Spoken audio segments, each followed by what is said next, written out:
الحمد لله الذي هدانا للإيمان والإسلام وجعلنا من أمة محمد عليه الصلاة والسلام وفضل يوم الجمعة على سائر الأيام والصلاة والسلام على رسوله وحبيبه محمد الذي بلغ الرسالة وأدى الأمانة ونصح للأمة وجاهد في الله حق جهاده حتى أتاه اليقين وعلى آله وأصحابه الذين آمنوا به فعزروه ونصروه واتبعوا النور الذي أنزل معها القرآن الكريم فنالوا سعادة دنياهم وأخراهم وكانوا من المتقين وعلى من تبعهم بإحسان إلى يوم الدين وأشهد أن لا إله إلا الله وحده لا شريك له وأشهد أن محمدا عبده ورسوله صلى الله عليه وسلم أوصيكم عباد الله وإياي أولا بتقوى الله فاتقوه وأطيعوه إن الله مع الذين اتقوا والذين هم محسنون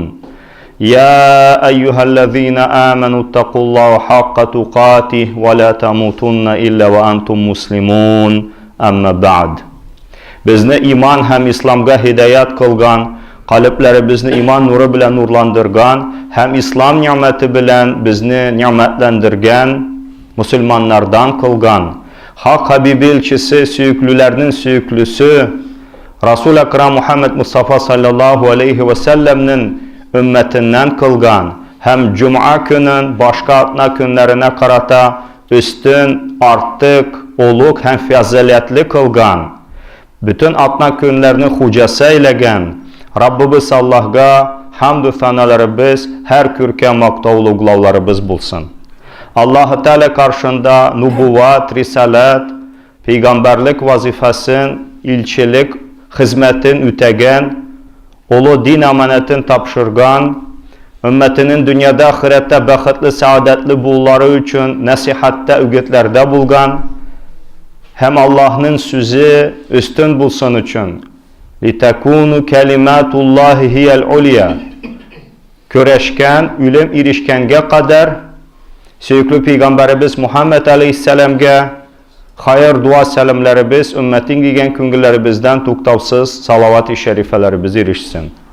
Hem ana iman getirgen, şangan, anı kuvvetlendirgen, ana yardım etken, anı birketken, cingil hem ağır saatlerde anın bilen birge bulgan, hem ana Rabbisi tarafından yaktı nur etip indirilgen Kur'an'a iyergen, Rabbalarına takvalık kılgan, Allah'ın dostu bulup yaşagan, hem dünya ahiretinin bəxt saadetine erişken, Süyüklü Peygamberimiz Muhammed Aleyhisselam'ın ehlül beytlerine, üy ehillerine, ailesine, ashab-ül kiram, barça hürmetli sahabalarına, hem alarga ihsan bilen her türlü izgilikte ergen bendelerge de hayır dua selamlarımız, en izgi tileklerimiz erişsin. Şahadet, guahlık, tanıklık kılam, Allah'tan başka ilah yok. Yani ma'bud bil hak yok. İbadetke layıklı ilah yok. Rabbimiz var, Rabbimiz bir. Anın şeriki, misalı, okşaşı, tengdeşi yok. Hem şahadet, guahlık, tanıklık kılam, tahkik, çınlıkta, dürüstlükte Muhammed sallallahu aleyhi ve sellem ul Allah Rabbimizin kolu bendesi hem Resulü Peygamberi ikenligini. Allah'ın kolları bendeleri. Evvelen baştan üzümne hem sizne vasiyat kılamın takvalık bilen. Takva bulurga şakıramın. Allah-u Teala'ya takvalık kılığız, itaat kılığız, buysanığız. Dürüstlükte Allah-u Teala üzerine takvalık kılıçılar hem ihsan, izgilik etüçüler bilen birgedir. Hemine şu hutbada bu ayet-i kerimeni okuduk. Anın hazır sizge manasını tırışırbız açıklarga. Allah Rabbul İzze bu ayet-i kerimede ayta iman getirgen bendeler. Ya eyyühellezine amenu. Allah Rabbul İzze Hazretleri imanlı buluğumuzga şehadet, guahlık, tanıklık kılgandan son bu ayet-i kerimede bir emriye bir tıyığı var. Şu ayet-i kerimede Rabbimiz ayta ittakullahu hakka tukatih. Allah Rabbimizga çen takvalık kılı bilen takvalık kılığız. Ve la tamutunna illa ve antum muslimun. Üle kürmegiz, can bire kürmegiz Müslüman bulmuş. Ali radıyallahu anhu hazretleri ayta takva hiyel havfu minel celil. Takva, takvalık uluğ büyük bulgan Allah'tan korku. Vel amelü bitenzil. Allah Rabbimiz indirgen нәрсә белән амәл кылу. Аллаһ Раббыбыз kitabın Kur'an azimini Ramazan ayında bizge indirdi. Şehru Ramazan allazi unzile fihil Kur'an huden linnâsi ve beyinâti minel huda vel furqan. Ramazan ayı şunday ay ulayda Kur'an indirildi. O Kur'an Kerim kişilerini hidayet kıla, turu yolga sala, kündire. Hem şu hidayetini, turu yolunu beyan kıla, açıklı, izah kıla, anlata. Hem hak bilen batılını ayırıcı fırkan. Менә шуның белән амәл кылу. Büyük булган Аллаһдан курку һәм Аллаһ Тәала индергән нәрсә белән Коръан белән амәл кылу. Варида бил калил азга риза булу. Дөнья ниъмәтләренә кеше тиеш риза булырга һәм шөкер итәргә. Варда бима касамаллаху варда бима касамаллаху лака такун агнан нас. Аллаһ Тәала сиңа тақсим кылган, kısmet etken, ölüşlegen, birgen nersege razı bul, en bay kişilerden hesaplanırsın, sanalırsın diye Peygamberimiz açıklı. Ve istidadu li yevmir rahil hem rihlet küçünü, ölüm gününe hazırlanu diye takvalıkını Ali radıyallahu anhu anlata. Hemen bu ayet-i kerimede yeniden de Allah Rabbimiz ayette, hem üle kürmegiz Müslüman bulmayınca. Müslüman bulup yaşavgına tügül, Müslüman bulup dünyadan kiterge kirek aziz kardeşlerim. Bu Allah'ın zor nimeti. Tamamı nimeti el-mevt ve'l-islam Ali radıyallahu anhu ayette. Kadı Beydavi'nin tefsirinde, Şeyhülislam Hamidi Hazretlerinin İtkan tefsirinde bu Ali radıyallahu anhu'nun sözlerini gördüm ben. Olayta nimetlerinin tamam, tügel, tuğlu körünüşü polnata milosti выражается смерти в исламе. İslam'da ölüdedir. Allah Rabbul İzz özünün kulu bulup yaşağı bizni, takva dostu bulup yaşağı bizni cümle bizge nasip etsin. Eğer ecellerimiz eriştiyken Müslüman bulup cennetler Müslim kulu bizni de müyesser kılsın. Din mübinde bulgan aziz kardeşlerim, bugün bizdeki Seyyidul Eyyam, atma günlerinin hocası mübarek Cuma günüdür. Cumadiyel avval ayının 5. günü, 1. Cum'ası 1440 Hicri yıl. Allah Rabbul İzze bu günü kürsettiyken, bu günge eriştirdiyken, yaşattıyken cümle bizge mübarek kılsın.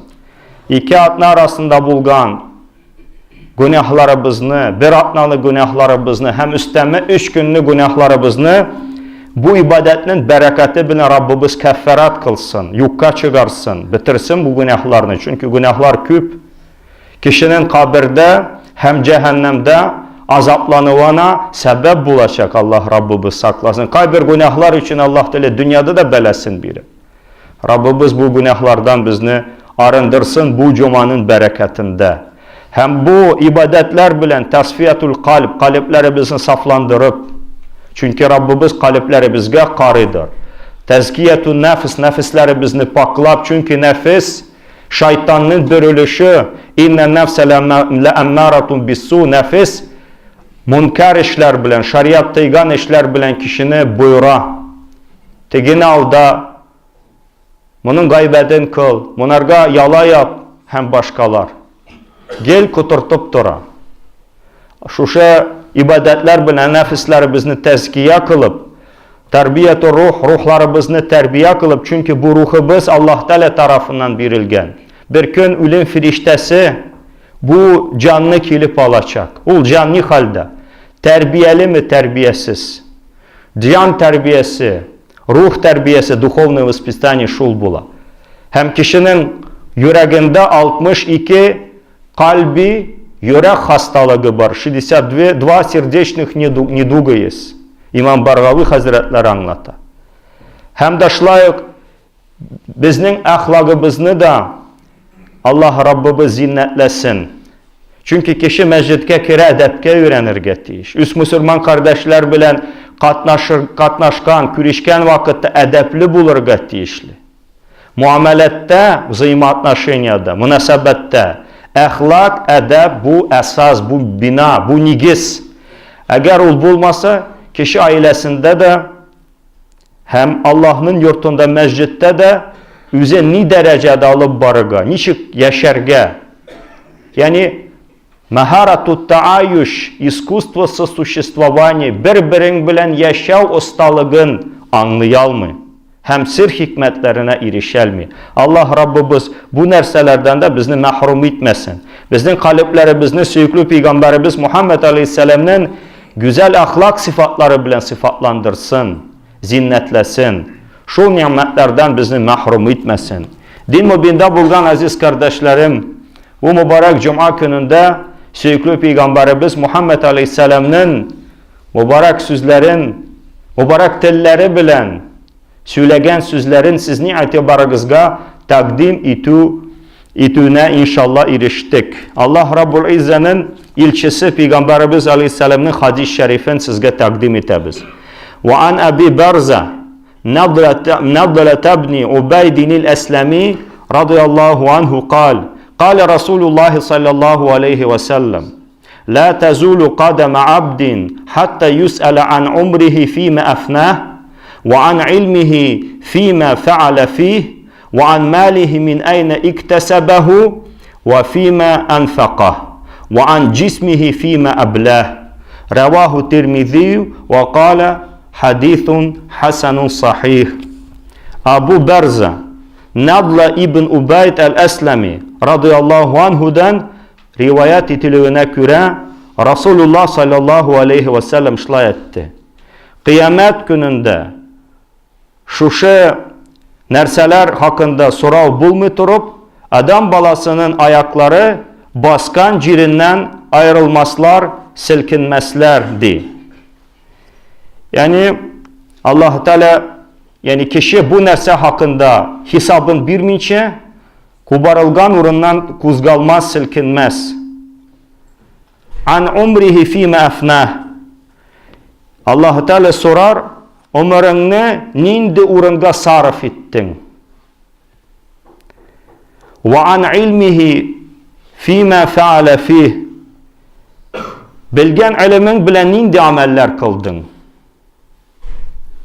Ve an mâlihi min eyne iktesebehu ve fîme enfakahu. Malını nindi yollar bilen taptın, kesip ettin?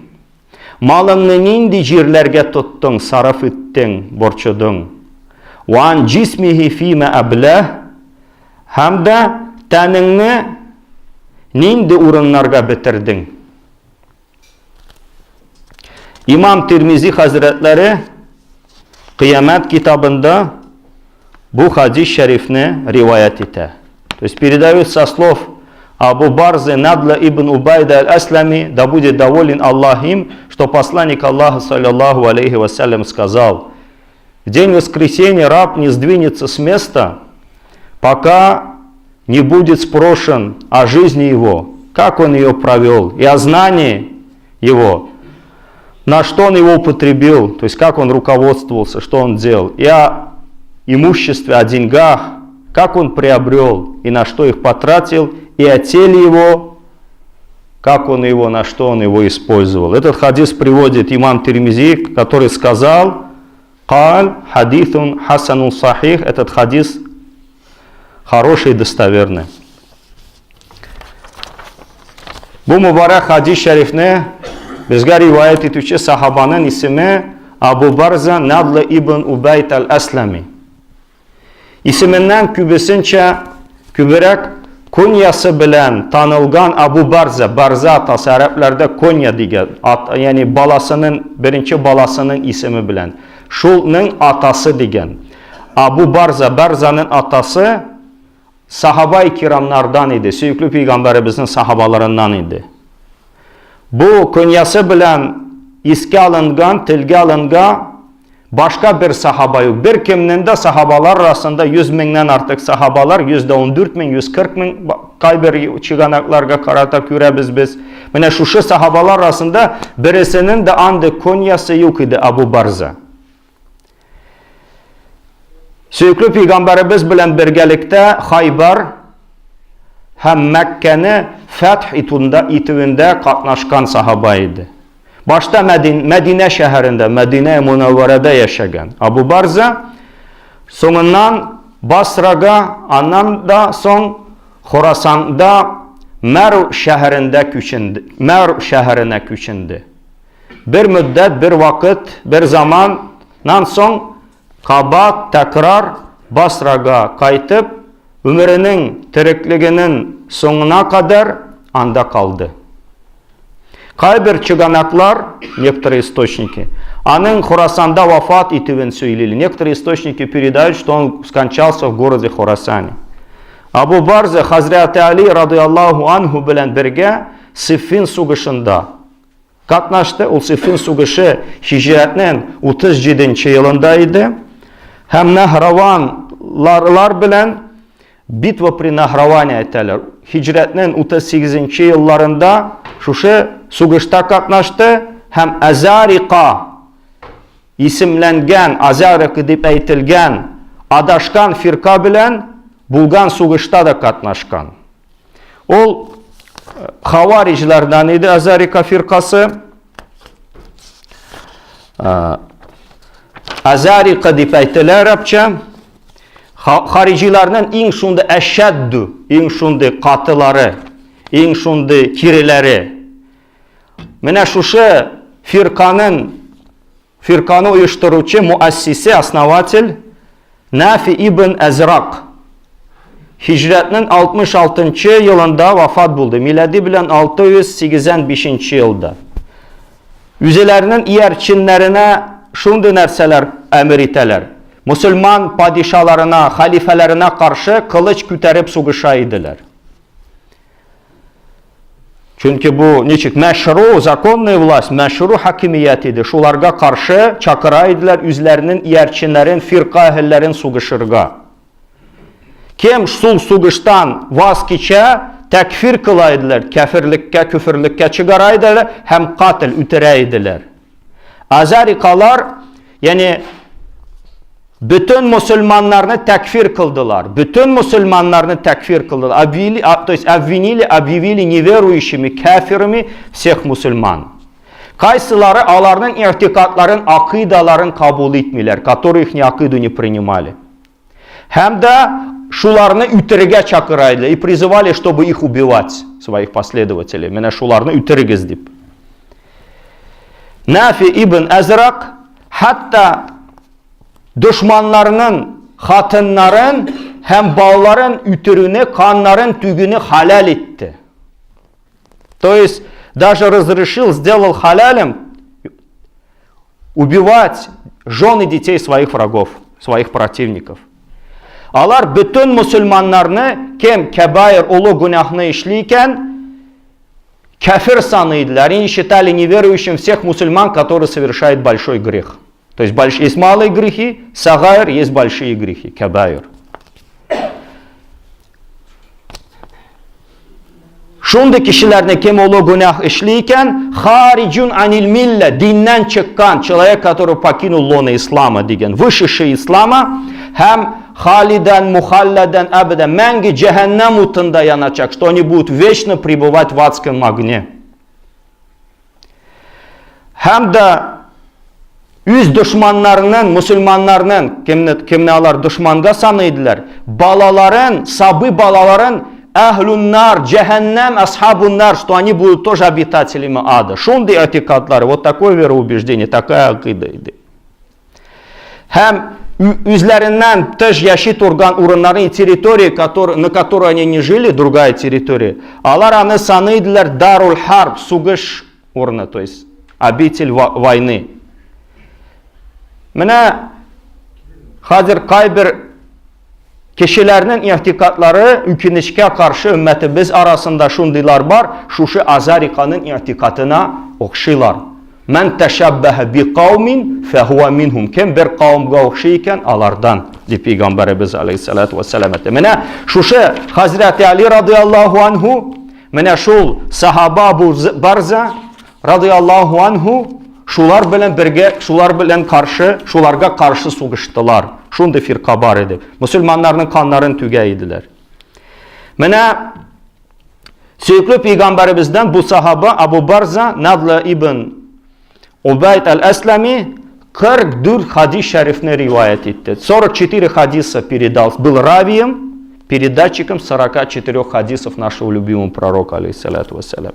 Менә шушы хадисларның берилиши Кутубу Ситтада, шестикнижье, свод хадисов шунда бар.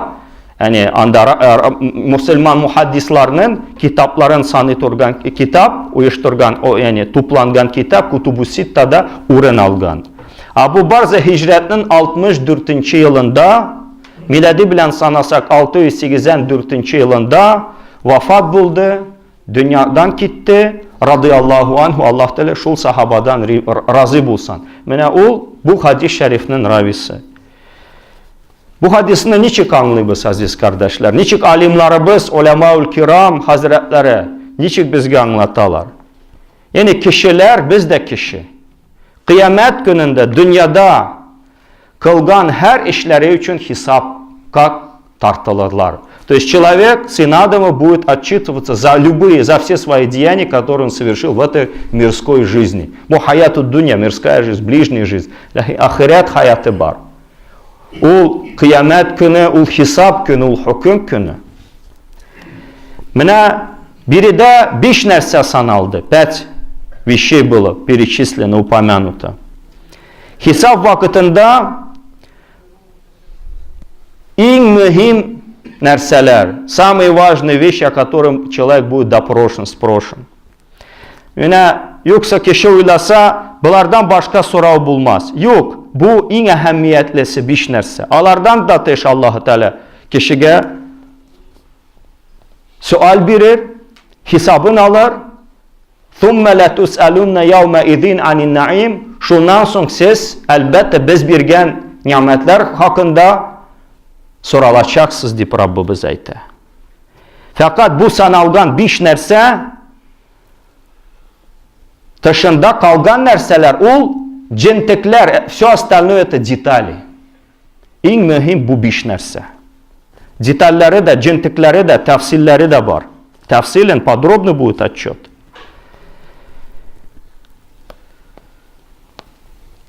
Hayatül insan, человеческая жизнь, жизнь человека, insanın hayatı, terekligi, tormuşu, Allah'ın bir emaneti, это то, что дано Allah'ım, временно. Bu emanetke хыянат etmezke gerek. Не надо предавать, быть предателем вот этого аманята жизни, который Аллах нам даровал. Bir kişi hayatın, ömrün, tormuşun, terekligin, Allah'ın kuşkanın ütep, tıyganından tığılıp yaşasa, demek emanetke hıyanet etmegen bula. İslam dinimizin anlatığına göre ilim, знание, kişiye dürüstünü, yalganını, tuğrını kürsata turgan нәрсе. Это то, что различает правильного от ошибочного. Bilgen kişi başta ilimin üzerinin harekatlarına hoca kılırga тиеш. Он должен сделать хозяином. Знания должны быть хозяинами его деяний, его поступков, его движений. Anları başkalarga örnek, hem ilimi bulgan kişi üstünde nindi mesuliyet, başkalarga da şul ilimni, şul bilimni eriştiru. Çünkü Peygamberimiz Aleyhisselatü Vesselam ayta, İmam Bukhari'nin rivayetinde Osman ibn Affan radıyallahu anhu ayta, Süyüklü Peygamberimizin sözü, "Hayrukum men taallamel Kur'an ve allamehu." Sizin en hayırlı bulganınızdır. Üzünüz Kur'an'ı öğrenip başkalarga öğretücünüzdür. Лучше среди вас те, кто изучили Kur'an и других обучают. Yani kişi de ilim bulsa, kişi ilimi bilen amel kılırga tиеш, hem başkalarga da öğretirge. Her kişi kıyamet gününde Allah karşısında, Allah huzurunda, priyad Allah'ım,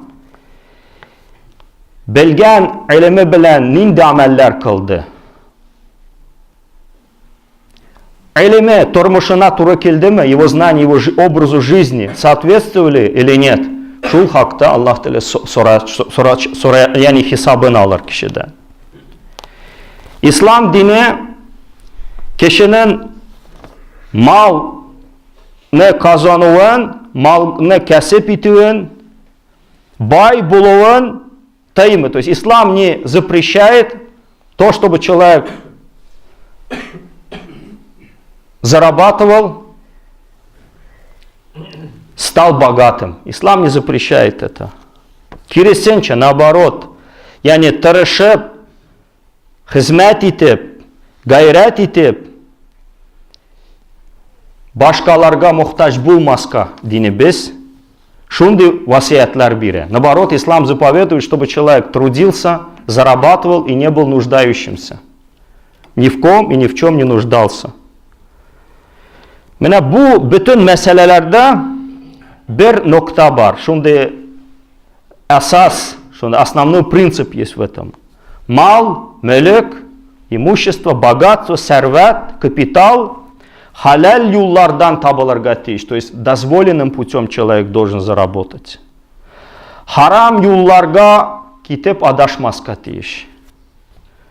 Һәм малның хакын тиеш үтәргә. Есть долг по отношению к имуществу, мал хакы, ул закат, ул ашыр, ул фитра садакасы, ул курбан, ул нәфил садакалары һәм башка.